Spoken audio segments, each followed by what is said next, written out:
예, 이어서 조금 더 말씀을 드리겠습니다. 65페이지입니다. 다른 내용의 재판을 할 것이라는 겁니다. 라지 C에 관한 문제죠. 그러니까 지금 우리는 재판이 있을 것, 적용될 것, 다른 내용의 재판을 할 것 중에서 앞에 두 부분에 대해서 이야기를 드렸습니다. 그죠? 그 중에서 재판이 있을 것에서 중요한 포인트 중에 하나는 헌법재판소는 물론 그렇게 이야기하고 있다는 점은 이해하시길 바랍니다. 재판이 적법해야 된다라고 하는 이야기를 하고 있습니다. 그런데 제가 말씀을 드린 것처럼 본안에 적용될 법률 조항에 관한 이야기라면은 무의하지 않고 어, 그 무의적 기재라고 무의적 요건이라고 볼 수는 있을지 모르겠지만은 적법 요건을 구성하는 법률 조항에 대해서 위헌법률심판 재청 신청을 한다든지 할 때는 그것은 좀 그런 재판이 적법할 것이라고 하는 것은 좀 곤란하다라는 말씀을 드렸고요. 재판이라고 하는 것은 법원의 재판 작용이면 중간 재판이든지 종국 재판이든지 판결이든지 결정이든지 명령이든지 어느 것이나 다 포함된다라는 말씀을 드렸고요. 적용될 것이라고 하는 이야기가 라지 B의 요건으로 있습니다만은 현실적으로 별로 의미가 없는 것이다 라는 것을 말씀을 드렸죠. 그죠? 적용된다는 것이 독자적으로 작동하지 않는다는 겁니다. 그죠? 뒤에 말씀드린 라지 C에 관한 문제, 다른 내용의 재판을 할 것이라고 한다면은 어떻게 해서든지 적용된다고 이야기를 한다는 겁니다. 간접 적용되든지 뭐 직접 적용되든지 그거는 뭐 말할 바가 없는 것이고요. 그러니까 적용된다는 것이 적용되는지 여부에 관해서는 따로 여러분이 심각하게 검토할 일은 아니다 라는 말씀을 드립니다. 그냥 여러분이 재판에 전제성이 있다고 인정되면 그냥 적용된다라고 하고, 그것도 말하기가 조금 곤란하면 간접적으로라도 적용된다 이렇게 설치하시면 될 거다라고 하는 겁니다. 여기에서 문제되는 게 가장 핵심적인 거는 라지 C에 관한 문제입니다. 다른 내용의 재판을 하게 된다는 겁니다. 재판이 있고 다른 내용의 재판을 하게 된다는 겁니다. 다른 내용의 재판에 관해서는 재판의 주문이나 결론이 달라질 것, 이유를 달리할 것, 재판이 가지는 법적 의미가 달라질 것이라고 하는 세 가지 요건들 중에 하나만 충족하면은 라지 C, 다른 내용의 재판을 할 것이라고 하는 것이 인정됩니다. 그죠? 그런데 제가 나중에 말씀드리겠지만은 스몰 a 부분만 제가 보기에는 현재로서 의미가 있고 스몰 b, 스몰 c는 현재의 판례에 있어서 전혀 의미가 없습니다. 그건 나중에 조금 더 설명을 드리겠습니다. 가장 중요한 건 그거죠. 당의 법률 조항을 위헌 여부에 따라서 당의 재판의 주문이나 결론이 달라진다는 겁니다. 우리 재판을 왜 합니까? 주문이나 결론을 만들어내기 위해서 하는 거 아니겠습니까? 그 주문이나 결론이 달라지면은, 그러니까 당해 조항의 법률 여부, 위헌 여부에 따라서 당해 재판의 주문이나 결론이 달라지면은 그것 법률의 위헌 여부에 관해서 다툴 이익이 있다는 겁니다. 그죠? 기껏 법률 조항의 위헌 여부에 관해서 위헌 법률 심판 개정을 했는데, 그죠? 그 당해 법률 조항이 위헌이든지 위헌이 아니든지 당해 재판이 아무 뭐 달라질 것이 없다면은 굳이 위헌 여부에 관해서 판단을 할 필요가 없는 것이죠. 이게 핵심적인 겁니다. 이 점을 잘 이해하시길 바랍니다. 여기 보십시오. 66페이지에 있지 않습니까? 심판 청구된 법률조항이 당해 사건의 재판에 직접 적용되지 않더라도 위헌 여부에 따라 당해 사건의 재판에 직접 적용되는 법률조항의 위헌 여부가 결정되거나 뭐 결과가 자구된 경우 또는 등 하여간 재판이 달라진다면 전국적으로 뭡니까? 전국적으로 뭡니까? 재판이 영향을 미치는 경우 등에는 간접 적용되는 법률 조항에 있어 재판의 전제성이 인정될 수 있다. 이렇게 얘기를 하고 있지 않습니까? 이 말이 그 말입니다. 그죠? 굳이 그러니까 적용되는 지역에 대해서 관심을 가질 필요가 없다라는 겁니다. 그죠? 특별한 경우에는 특별한 경우에는 주문이나 결론이 달라질 가능성이 있을 뿐인 경우에도 재판의 전제성이 인정된다라는 겁니다. 대표적으로 수익적 조항에 대해서 평등권을 침해하는 경우에 A그룹에는 떡을 주고 B그룹에는 A 컴플리먼트 그룹에는 떡을 안 준다고 생각해 봅시다. 그럼 이것이 평등권을 침해한다고 했을 때 꼭 그 A 컴플리먼트 그룹에서 논리 필연적으로 꼭 떡을 받게 되느냐? 그렇지는 않을 수도 있다는 겁니다. 평등을 실현하는 방법에는 둘 다 안 주는 방법도 평등을 실현하는 하나의 방법이죠. 그죠? 그런 점에서 그렇다. 무효확인 소송에 관한 이야기는 뒤에 위헌으로 결정된 법률의 법률 조항에 기한 처분의 효력하고 관련되어서 논의가 돼야 될 것인데요. 무효확인 소송을 제기했는데 중요한 거는 이미 제소기간이 경과되었다는 겁니다. 그죠? 무효확인 소송을 제기했는데 이미 제소기간을 경과했다는 겁니다. 제소기간 내에 있으면은 무효확인 소송을 제기하더라도 그거는 취소를 구하는 취지가 이미 포함되어 있기 때문에 큰 문제가 없습니다만은, 그죠? 이미 제소기간이 도과되어서 취소 소송을 낼 수 없는 상태가 되어서 무효확인 소송을 제기했다는 겁니다. 그죠? 이렇게 돼서 처분에 근거되는 법률 조항에 대해서 어떤 처분이 있었는데 그 처분이 확정력이 생기고 나서, 그러니까 제소기간이 도과되고 나서 그 처분의 무효 확인을 구하는 행정소송을 제기한 다음에 그 처분의 근거가 되는 법률 조항에 대해서 위헌법률심판 재승 신청을 한다면 재판의 전제성이 인정되겠느냐 라는 것이 쟁점입니다. 근데 이거는 조금 더 이해를 해야 될 것은 뒤에 그 위헌으로 결정된 법률 조항에 기한 처분의 효력에 관해서 헌법재판소나 대법원은 원칙적으로, 사실 뭐 이게 원칙적으로라는 말을 붙이지 않아야 하면 좀 틀릴 가능성도 있는데요. 위헌으로 결정된 법률 조항에 기한 처분의 효력을 무효 사유로 보지 않고 취소 사유가 있을 뿐이라고 본다는 겁니다. 그러니까 어떤 법률 조항에 기해서 처분이 있었는데 그 법률 조항에 대해서 위헌 결정이 되면은 그 처분의 하자는 무엇인가?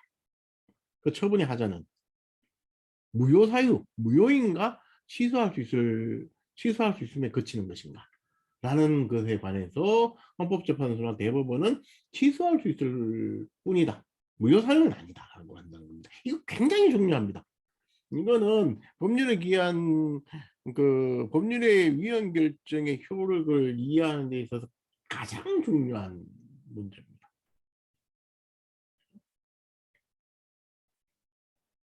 이걸 이해하시길 바랍니다. 그죠? 그러면은 한번 생각해 봅시다. 이런 거 어떻게 되느냐? 어떤 처분이 있었는데 그 처분이 확정력이 생기고 나서, 즉 제소기간이 도과되고 나서 그 처분의 무효를 구하는 소송을 제기한 다음에 처분에 근거되는 법률 조항에 대해서 위헌법률심판 재청 신청을 해서 했다. 그럼 재판에 전제성이 있느냐? 그러면 뭐죠? 결국은 그 법률 조항이 위헌으로 결정되면은 당해 재판의 주문이나 결론이 달라지느냐? 안 달라진다는 겁니다. 왜 안 달라지느냐? 위헌이라고 결정을 하더라도 당해 법률 조항에 대해서 위헌 결정을 하더라도 그 당해 처분의 하자는 취소할 수 있을 취소 사유가 있을 뿐인 겁니다. 그죠? 취소 사유에 불과한 겁니다. 그러니까 무효 사유가 안 된다는 겁니다. 위헌이 당해 법률 조항이 위헌으로 결정되더라도 그 처분은 무효 사유, 무효의 하자를 가지고 있지 않다는 겁니다. 그러므로 무효 확인을 구했으니까 기각될 수밖에 없는 거죠. 당해 법률 조항이 위헌이라고 하더라도 기각될 수밖에 없는 겁니다. 그러므로 재판의 전제성이 없다라고 하는 것이 헌법재판소의 또는 법원의 결론입니다. 이 부분을 잘 이해하시길 바랍니다. 67페이지에 있는 것처럼 뒤에 양괄호 2번에 있는 것처럼 중대할 뿐만 아니라 중대 명백하지는 않으므로, 중대할지는 모르겠지만 명백하지 않으므로 무효의 하자가 있다고 할 수는 없다. 일반적으로 법률이 헌법 위반된다는 사정이 헌법재판소의 위헌 결정이 있기 전에는 객관적으로 명백하다고 할 수 없습니다. 그죠? 위헌 사유는 중대하지만은 명백하다고 할 수 없으므로, 그죠? 그 법률에 기한 처분은 무효의 하자를 가진 것이 아니고 취소할 수 있는 하자에 불과하다. 하자를 가지고 있음에 불과하다라는 겁니다. 여기서도 밑에도 봅시다. 그래서 쟁점기간이 경과된 뒤에 행정처분의 근거법률의 위헌임을 이유로 무효 확인소를 제기하더라도 행정처분의 효력에는 영향이 없음이 원칙이라 할 것이므로, 그죠? 법률이 위헌으로 결정되더라도, 그죠? 그 처분은 무효 사유를 가지고 있지 않으므로 무효 확인 청구를 구하는 당해 재판의 결론은 달라질 것이 없다라는 겁니다. 이미 쟁송기간이 경과되어 불가 쟁력이 발생한 이 사건 각 처분의 근거 법률인 이 사건 법률 조항의 위헌 여부에 따라 당해 사건 재판의 주문이 달라지거나 재판의 내용과 효력에 관한 법률적 의미가 달라진다고 볼 수 없다. 이렇게 되었다는 겁니다.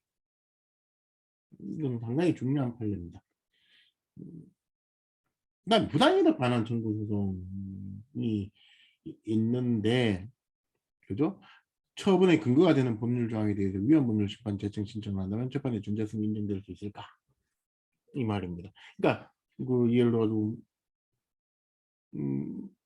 쉽게 말하면 세금을 얘기하면은 세금이 부과되어 가지고 세금을 냈다는 겁니다.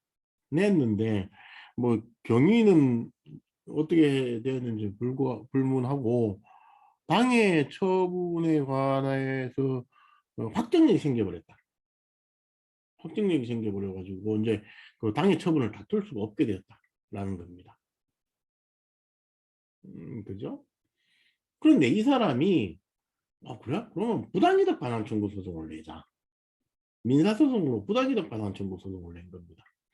그러니까 부당이득 반환 청구 소송을 내고 나서 이 사람이 무슨 주장을 하는가 하면은 이 과세 처분에 근거되는 법률 조항이 위헌이다 라는 주장을 한다는 겁니다.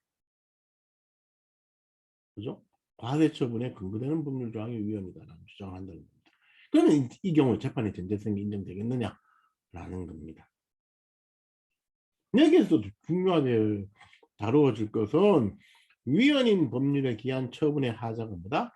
무효 사유가 아니고 취소할 수 있음에 그친다라는 겁니다.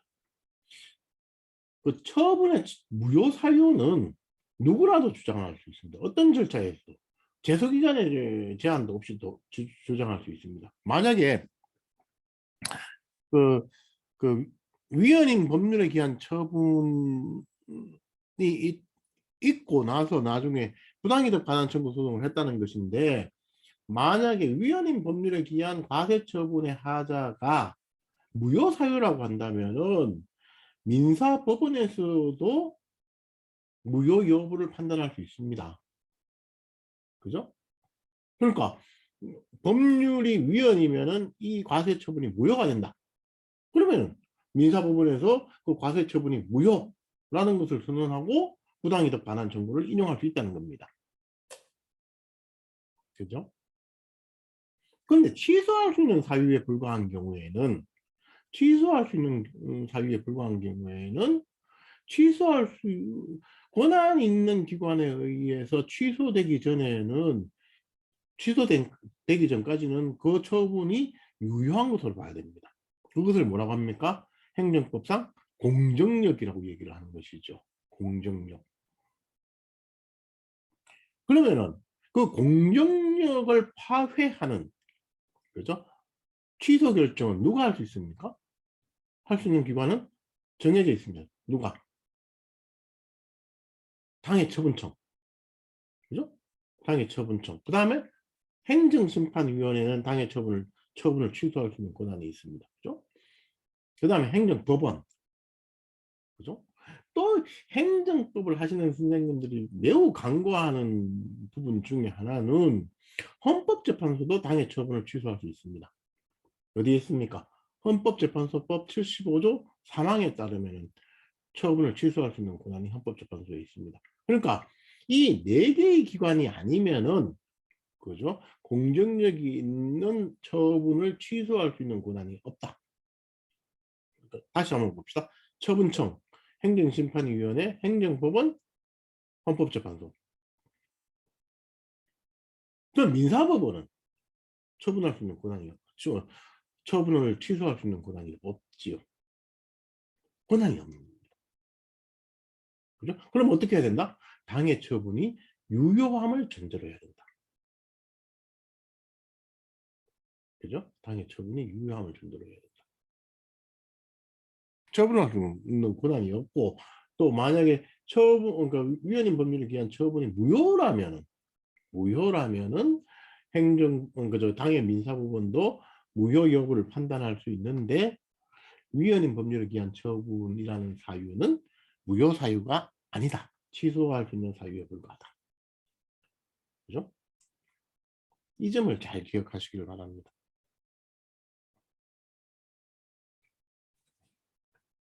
여기 67페이지에 있는 뭐 기반시설 부담금이라고 되어 있는데 하여간 부담금입니다. 부담금을 부과받아서 그 부담금을 내고 나서 그 민사 부분에다가 부당이득 반환 청구 소송을 제기한 사안입니다. 그죠? 이 경우에 부당이득 반환 청구 소송을 제기한 다음에 부담금 부과 처분의 근거가 되는 법률 조항에 대해서 위헌 법률 심판 재청 신청을 한다면은 재판의 정제성이 있는가? 그죠? 이 얘기입니다. 그죠? 한번 봅시다. 저 줄쳐놓은 부분 중에 그죠?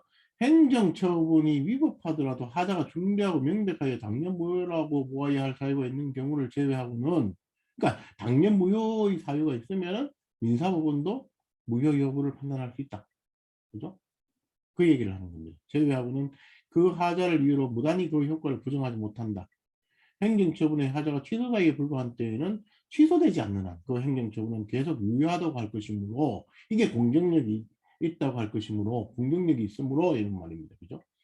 민사소송 절차에서 부당이득 반환 청구를 심리하는 법원이 행정처분의 효력을 부인하고 행정처분에 따라 부가징수한 조세나 부담금 등의 금원을 법률상 원인 없는 이득이라고 판단할 수 없다.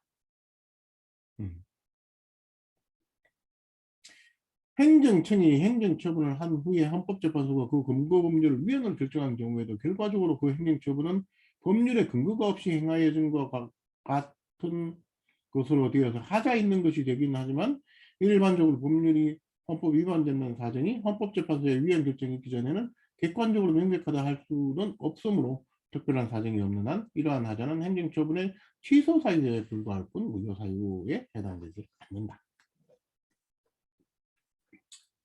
그렇죠? 그러니까 민사법원에서 이 당해 처분에 근거되는 법률조항의 위헌 여부에 대해서 판단할 수 있는 권한이 없다. 그죠? 왜? 그 법률에 기한 처분이 무효 사유가 아니기 때문에. 그죠? 그 다음에 한번 봅시다. 그 다음에 헌재가 뭐라고 하고 있는가 하면, 따라서 위헌 결정이 선고된다 하더라도 이는 특별한 사정이 없는 한 강남구청장의 위 기반시설 부담금 부과 처분을 당연 무효로 하는 사유가 아니고, 다만 취소할 수 있는 사유에 해당한다고 보아야 할 것인데, 위 기반시설 부담금의 부과 처분에 취소 소송을 제기할 수 있는 기간은 이미 도과되어 더 이상 이를 다툴 수 없다. 이 얘기는 사실 이 사건에서 그렇게 결정적인 문제는 아닙니다. 그럼 마치 그러면 제소기간이 남아있으면 뭐가 달라진다는 겁니까? 그렇지 않지 않습니까? 제소기간이 남아있다고 해서 달라지는 건 없습니다. 그러니까 취소 사유가 있을 때는 그 취소 사유를 다투는 독립된 재판을 따로 제기해야 된다는 겁니다. 그러니까 취소 사유가 그러니까 제소기간이 남아있으면 남아있는 제소기간을 가지고 이 당의 기반시설 부담금 부과처분의 취소를 다투는 행정소송을 제기했었어야 되는 것이죠. 근데 지금 그걸 제기하지 않고 제소기간이 남아있음에도 불구하고 만약에 민사소송을 제기했다고 치더라도,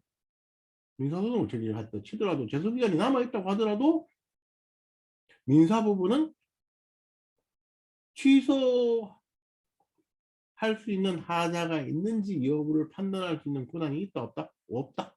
그러므로 판단하지 못하는 겁니다.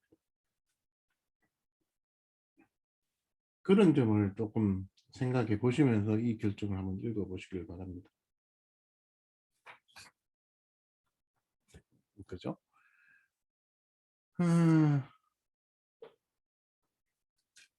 그러니까 이 사건에서 어쩌면은 사실은 저기 제소기간이 남아 있으면 행정 부분에 부가처분 취소 소송을 제기해야 되는 겁니다.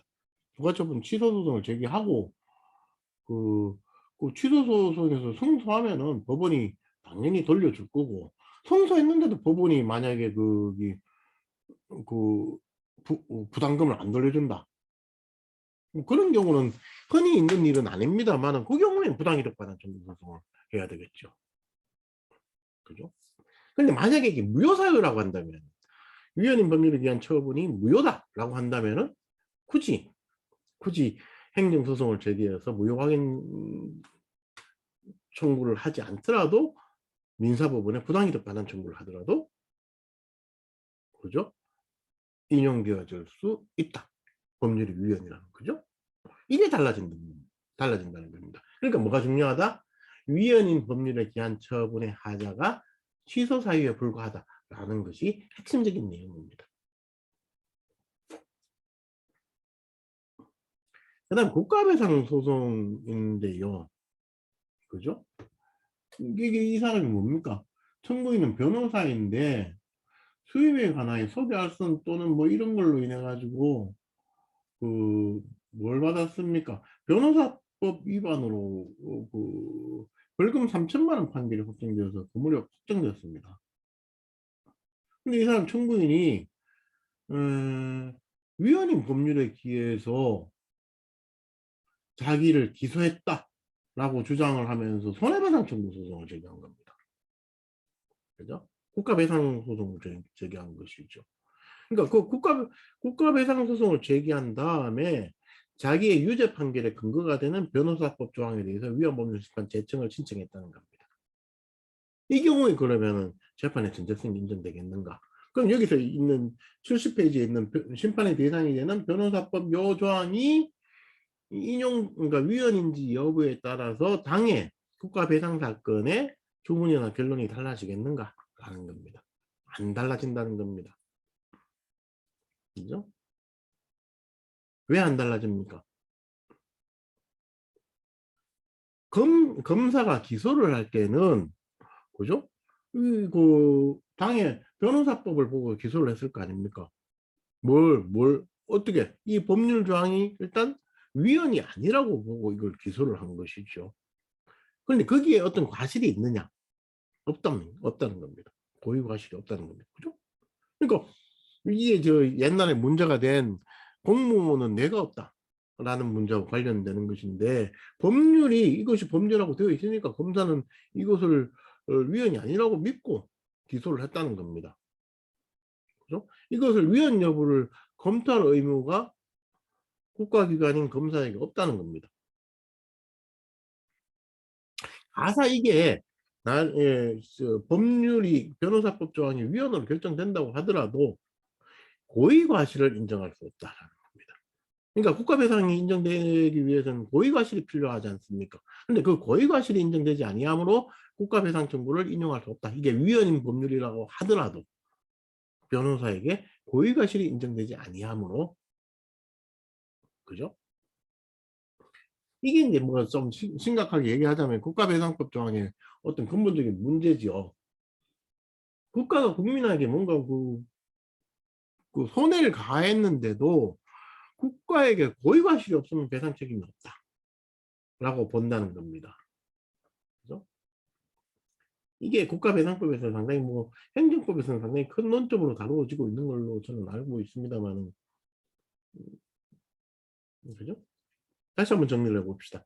국가배상 청구가 인용되기 위해서는 고의 과실이 필요한데, 그죠? 검사의 기소가 위헌인 법률에 기한 것이라고 하더라도 검사는 그 법률을 위헌이 아니라고 믿고 거동을 할 수밖에 없다. 그죠? 그러므로 위헌이라고 하더라도, 그 법률 조항이 위헌이라고 하더라도 고의 과실로 손해를 끼친 경우라고 보기 어렵다. 따라서 이 법률 조항의 위헌 여부는 당해 국가배상 사건의 결론에 영향을 미칠 수가 없다. 그러므로 재판의 전제성이 인정되지 않는다. 이렇게 판시를 했다는 겁니다. 좀 복잡한지 모르겠습니다만 이게 그 C 중에 라지 C 중에 스몰 A에 해당되는 부분에 관한 논의입니다. 그 다음에 이유를 달리할 것 라지 C 스몰 B에 관한 이야기죠. 이유를 달리한다는 얘기는 그 전제는 뭐죠? 주문이나 결론이 달라지지 않는다는 겁니다. 그러니까 똑같이 결론은 마찬가지인데 이렇게 이론을 구성할 것인가 이렇게 이론을 구성할 것인가 예를 들어서 뭐 K2 부분으로 올라가는데 노스페이스로 올라갈 것인가 사우스페이스로 올라갈 것인가 라는 문제하고 똑같은 겁니다. 똑같이 결론은 뭐죠? K2 부분이 올라가는 거죠. 올라가는 경로가 달라진다는 겁니다. 이유를 달리한다는 거다.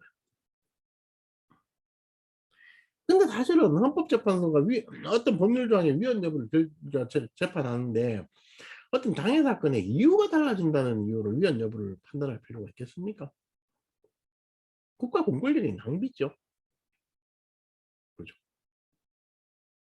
국가 공권력의 낭비입니다. 그래서 헌법재판소가 이것만을 가지고 재판의 전제성을 인정한 경우는 제가 알기로는 없습니다. 뭐 아주 특별한 경우들이 있습니다만은 제너럴하게 말씀드릴 수 있습니다. 그러니까 이유를 달리할 것만을 이유로 재판의 전제성을 인정한 경우는 없습니다. 최근에 헌법재판소의 재판의 전제성에 관한 판례들을 보시면은 아예 이 이유를 달리할 것에 관한 언급을 안 하는 판례들도 상당히 많습니다. 그러니까 다른 내용의 재판을 할 것은 재판의 주문이나 결론이 달라지거나 아니면 재판이 가진 법적 의미를 달리하거나 이 두 개만 언급하는 경우도 많습니다. 판례들이. 그러므로 여러분은 이 부분을 뭐 무시하셔도 전 좋다고 생각을 합니다. 여기 있는 71페이지에 있는 거 보십시오. 주문이 달라지거나 재판의 내용과 효력에 관한 법적 의미가 달라지는 경우를 말한다. B가 없지 않습니까?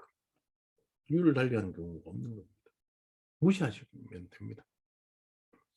그 다음에 이제 최근에 이제 자꾸 문제가 되는 게 이게 스몰 C에 관한, 라지 C, 스몰 C에 관한 부분입니다. 재판이 가지는 법적 의미가 달라질 것. C라는 경우도 사실은 그 당해 법률 조항의 위헌 여부에 따라서 당해 재판의 주문이나 결론이 달라지지는 않습니다. 그런데 그 재판이 그 당해 법률 조항의 위헌 여부에 따라서 당해 재판이 가지는 법적 의미가 달라진다는 겁니다. 거의 이 부분의 이유로서 재판의 전제성을 인정한 판례는 거의 이것이 답니다. 92년도 12월 24일 92 헌가 8 사건인데요. 그죠? 이 사건의 내용은 뭡니까? 법원이 무죄 판결을 하면은 구속영장의 효력이 실효된다는 겁니다. 무죄 판결을 하면. 그래서 뭡니까? 구속된 피의자가 재판을 받다가 법원에서 피고인은 무죄라고 말하면은 동시에 구속영장의 효력이 실효되어 가지고 당사자는 구속될 이유가 없어지는 거죠. 그래서 미국 영화 보면 바로 그 자리에서 돌아서 가지고 그 법원 바깥으로 나오면서 플래시가 터지고 막 인터뷰를 하고 그러지 않습니까? 그죠? 그러니까 따로 구속영장의 효력을 실효시키는 재판을 하지 않더라도 무죄 판결이 바로 구속영장의 효력을 실효시키는 효력이 있다라는 겁니다. 그런데 문제가 되는 것은 이 사건의 문제가 됐던 것은 단 검사가 10년 이상 구형을 한 경우에는 그렇지 아니하다는 겁니다. 조금은 이상하죠. 검사가 구형을 할 때 10년 이상 구형을 하면은 판사가 법원에서 피고인은 무죄라는 판결을 하더라도 그 구속영장은 실효되지 않고 계속 효력이 있다는 겁니다. 그래서 별로 좋은 법은 아닌 것 같습니다. 제가 보기에도 별로 좋은 법은 아닌 것 같습니다. 그래서 이 사건에서 법원이 재판을 하면서 이 법률 조항 중에 단서 부분에 대해서 위헌법률 헌가, 위헌법률 심판을 제청한 겁니다. 당해 사건은 뭡니까? 형사사건이라는 겁니다. 형사사건. 그죠? 형사사건. 형사사건의 목표는 뭡니까? 유무죄를 결정하고 양형을 결정하는 겁니다. 그죠? 유무죄를 결정하고 양형을 결정하는 겁니다. 그죠? 그런데 이 사건 심판의 대상이 되는 10년 이상 구형하면 하는 이 조항은 당해 사건의 유무죄 또는 양형에 영향을 미칩니까? 안 미칩니까? 안 미칩니다. 달라지지 않습니다. 그죠? 언제 이게 작동하죠? 법원이 무죄 판결을 했을 때 비로소 의미를 가질 가능성이 있습니다. 검사가 10년 이상을 피고인을 10년 징역 10년에 처해달라 라고 구형을 하게 한 사건에 있어서는 법원이 무죄 판결을 하더라도 구속영장의 효력이 실효되지 않는다는 거 아닙니까? 근데 만약 이 조항이 이 단서 조항이 위헌으로 결정되어 버리면은 법원이 피고인의 무죄라고 말하는 순간 바로 구속영장의 효력이 상실되는, 그 재판이 가지는 법적 의미가 달라지게 된다는 겁니다. 그래서 재판에 전자성이 있다라고 인정된 사례입니다. 당의 재판 자체는 유무죄를 결정하고 양형을 결정하는 데는 작동하지 않지만은 법원의 무죄 판결이 가지는 법적 의미가 달라지게 된다 하는 겁니다. 좀 이상하죠? 그러니까 왜 재판에 전자성이 있다고 얘기를 하는 걸까? 당해 사건 재판에 전자성이 있다는 얘기는 당해 재판을 진행하는데 결론을 내는데 어떤 의미가 있어야 될 것 같은데, 그 결론을 내는 데는 의미가 없고 결론을 냈을 때 그 결론이 가지는 의미가 달라지는 경우인데도 이게 왜 재판에 전자성이 있다고 할까?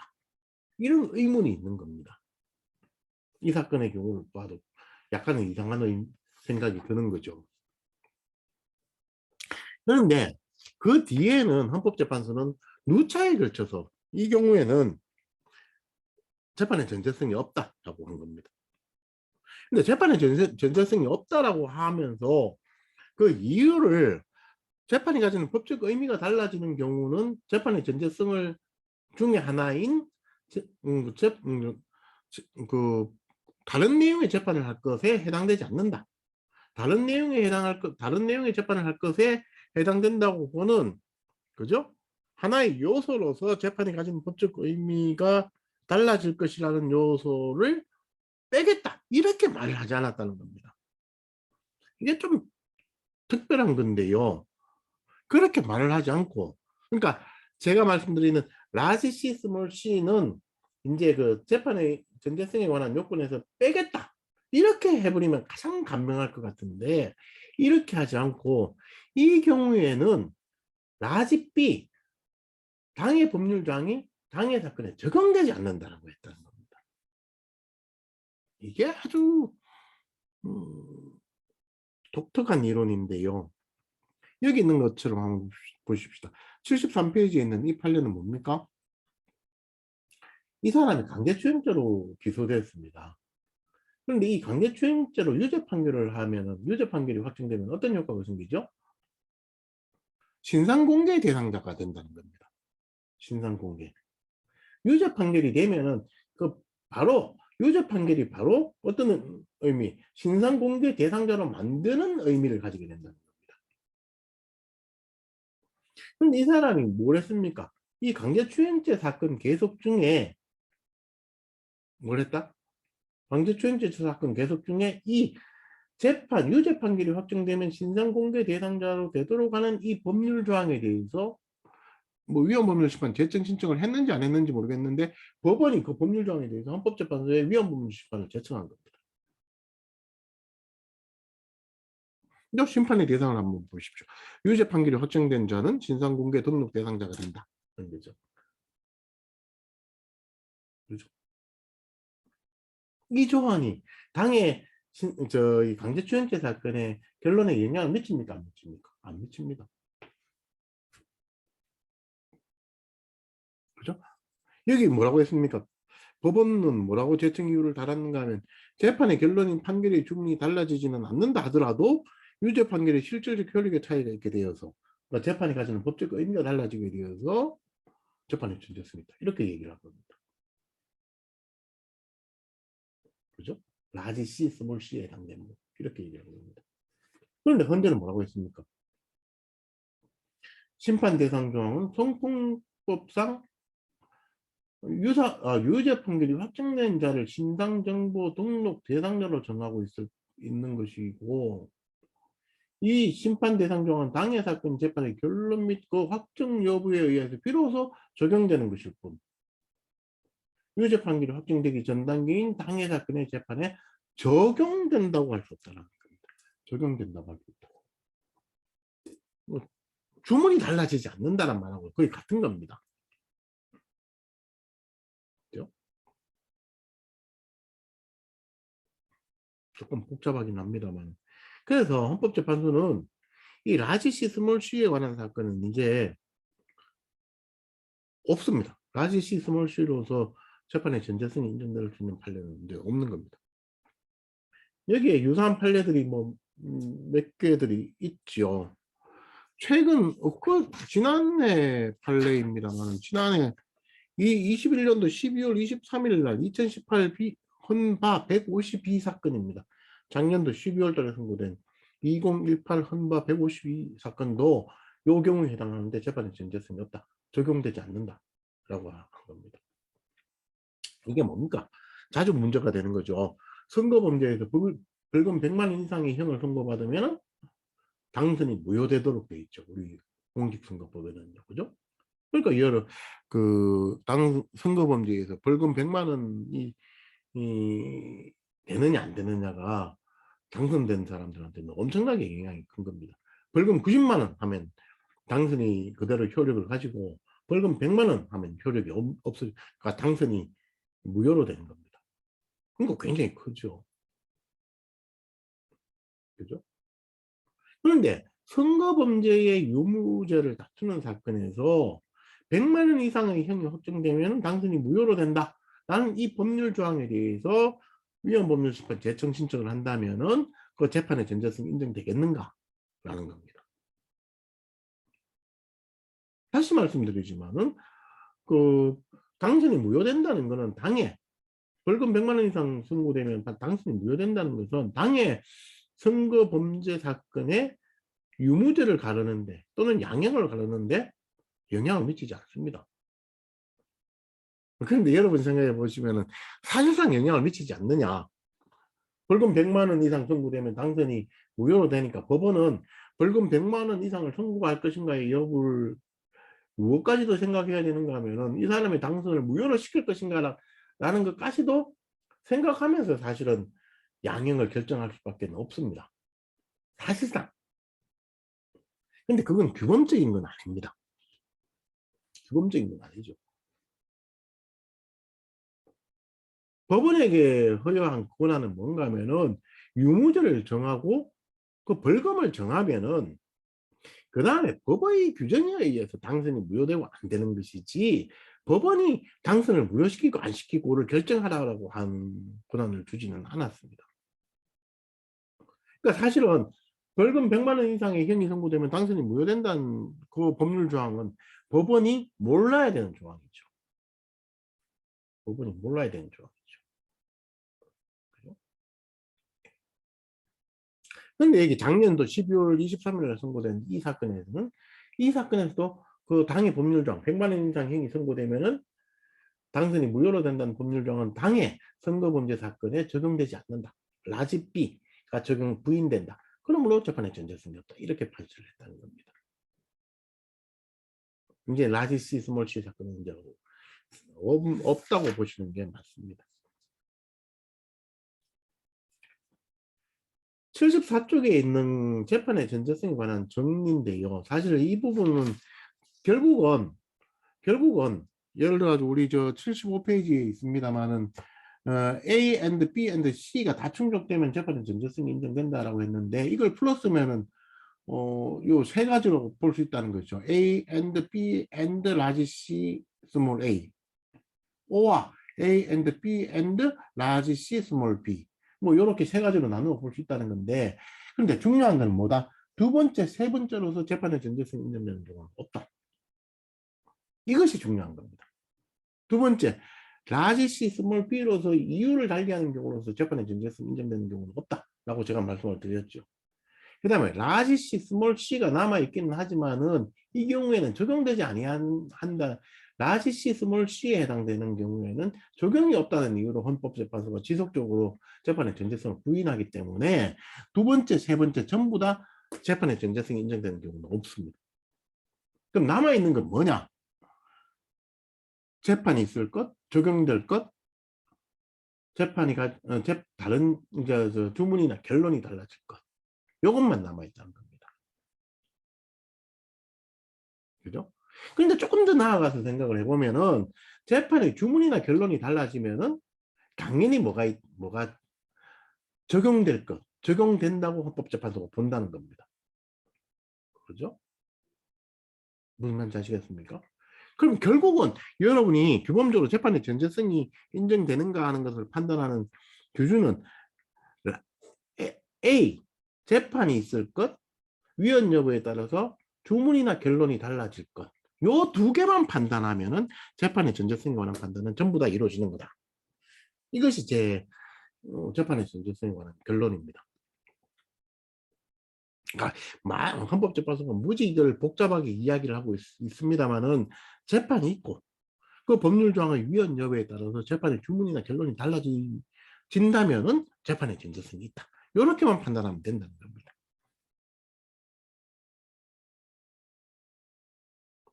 무슨 말인지 아시겠습니까?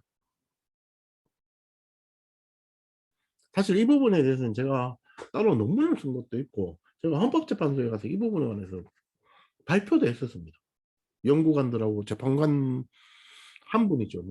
실무연구회 회장인 재판관이 계신 자리에서 제가 발표를 했었습니다. 아무 반론을 못했습니다.